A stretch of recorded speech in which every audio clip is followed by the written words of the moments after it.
ভালো আছেন ভাই? ভালো আছি। তো যে সে সকাল 10টার সময় পৌঁছানোর কথা, এত লেট কেন? আপনার বস ধরতে পেরেছি নাকি?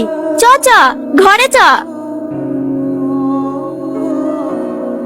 কি গো ভাবি, পিঠি করেছো নাকি? হ্যাঁ রে, সেজে গুজে কোথায় যাচ্ছে? কই সেজেছি? প্যান্ট সেদিন শপিং মল থেকে 2000 টাকাতে কিনলে আসলে না, সেই প্যান্টটা ভালো লাগছে না ভাবি? জামা আরে না রে কত, আগে পেনে চেনটা লাগা। টনি তোর এই অবস্থা কেনে? পরে ভাঙড়ি গাড়ি লাগি এত করে ব্রেক ধরে ব্রেক লাগছে না, মানে হ্যান্ড ট্রাক্টর চালানো থেকে সাইকেল চালানো কত ভালো। এই লাত মারছে কেনে? আর কোনদিন গাড়িতে হাত দিবি না তো? আরে না না, তোমার ওই হ্যান্ড ট্রাক্টর চালিয়ে নিজের মান সম্মান নষ্ট করবে নাকি? তোমার গায়ে গাদা কি করে লাগলো? ওই একটা ছেলে খেলতে খেলতে গাড়ির সামনে চলে এসেছিল, আমি ভালো ড্রাইভার তো ওকে পাতে দেখি একেবারে এর গর্তে নামে দিয়েছিল। আমার গায়ে একটু কাদা লাগলে তো কি হইলো, ছেলেটার জীবনটা তো বাঁচলো। তুই যে এক্ষুনি বলে কুকুরের সাথে অ্যাক্সিডেন্ট করিস না? শোনো শোনো শোনো, কি হইলো? একটু তাড়াতাড়ি গাছ দিলাম, হ্যাঁ তোমার সাথে ঘুরতে যাবো। ঠিক আছে, তুমি আর না করো না। কোন দিকে রেডি হয়ে বসে আছে, চাবিটা দাও না। এই দাঁড়া দাঁড়া দাঁড়াও, আইসক্রিম খাবো। কি আইসক্রিম দেবো? আপনার কাছে সব থেকে ভালো আইসক্রিম যেটা আছে সেইটা দেন। ওইটা তো 160 টাকা।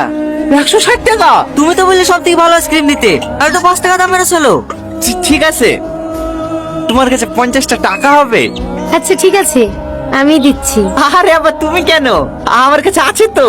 আরে ধরো তো। পড়ে যাবো তো। আরে কিচ্ছু হবে না, আমি যদি সাঁতার জানতাম না, নদীর এপার থেকে ওপার, ওপার থেকে এপার শুধু সাঁতার কেটে বেড়াতাম। আচ্ছা তুমি সাঁতার জানো? না। নদীর ধারে বাড়ি আর সাঁতার জানো না, আগে বোকা বানাইছ না। আমার বাবা তো এটা পড়ে গেল। তোমাকে কখন থেকে বলছো ওপরে উঠি বসো, ওপরে উঠি বসো। ওর পাওয়া যাবে নাকি? মেলা পানি, চলো বাজারে কিনে দেবো। ওইটা আমার দাদির বাবা তো ছিল, ওইটা যার সময় আমাকে দিয়ে গেছে, তাদের শেষ স্মৃতিটুকু ধরে রাখতে পারলাম না। টনি টনি টনি, আমার পক্ষ তো লাগবে না, তুমি উঠে আসো। আরে দাঁড়াও না, আরেকবার খুঁজে আসি। টনি পাওয়া গেল না। না যাক, কি জায়গা ছিল নদীতে ডুব মারা, এখনো যদি তোমার কিছু হয়ে যেত। আরে না না, আমার কিচ্ছু হবে না, আমি সাঁতার জানি।